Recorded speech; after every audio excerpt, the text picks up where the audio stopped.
Bearsville. I am Miss Cook and I teach 5th grade. Today is Wednesday, September 11th, 2024.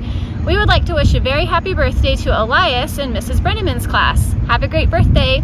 We hope the rest of you have a fantastic day today. Our core value this month is compassion. There are a number of ways that we can care enough to do something about someone else's needs.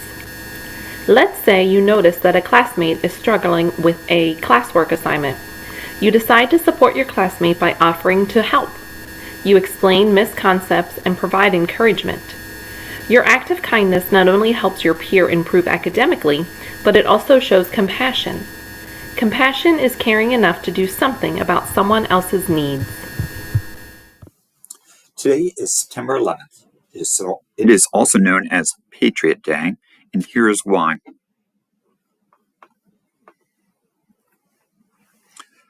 On September 11th, 2001, at approximately 8:46 a.m. on a clear Tuesday morning, an American Airlines Boeing 767 jet crashed into the North Tower of the World Trade Center in New York City.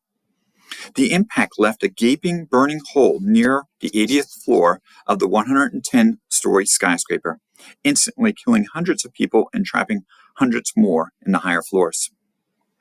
As the evacuation of the tower and its twin got underway, television cameras broadcasted live images of what initially appeared to be a freak accident. Then, 17 minutes later, after the first plane hit, a second Boeing 767, United Airlines Flight 175, appeared out of the sky, turned sharply toward the World Trade Center, and sliced in the South Tower at about the 60th floor. The collision caused a massive explosion that showered burning debris over surrounding buildings and streets below. It was clear that America was under attack. As millions watched in horror the events unfolding in New York, American Airlines Flight 77 circled over downtown Washington, D.C., and slammed into the west side of the Pentagon military headquarters 9:37 a.m. Jet fuel from the Boeing 757 caused a devastating inferno that led to a structural collapse of the portion of the giant concrete building. All told, 125 military personnel and civilians were killed in the Pentagon, along with all 64 people aboard the airliner. Meanwhile, a fourth California-bound plane, United Flight 93, was hijacked about 40 minutes after leaving Newark International Airport in New Jersey. Because the plane had been delayed in taking off, passengers on board learned of events in New York and Washington, D.C. through their cell phone or airphone calls to the ground. Knowing that the aircraft was not turning to an airport as hijackers claimed, a group of passengers and flight attendants planned an insurrection.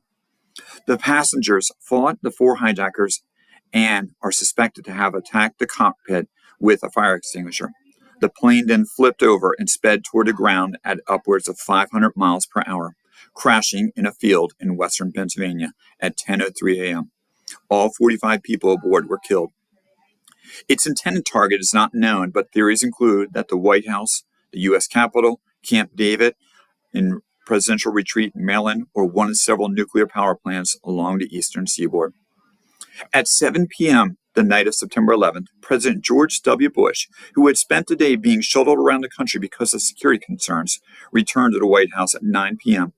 He delivered a televised address from the Oval Office declaring, "Terrorist attacks can shake the foundations of our biggest buildings, but they cannot touch the foundation of America. These acts shatter steel, but they cannot dent the steel of American resolve."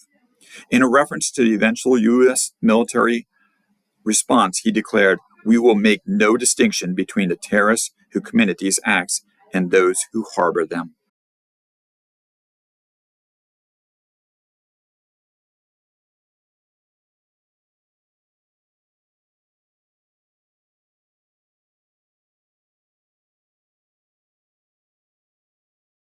Today's announcements by remembering the STAR expectations. Strive to do your best. Take responsibility for your actions. Always be safe. Respect people and property. Have a great day, Bearsville. Now please stand for the playing of the national anthem followed by the Pledge of Allegiance.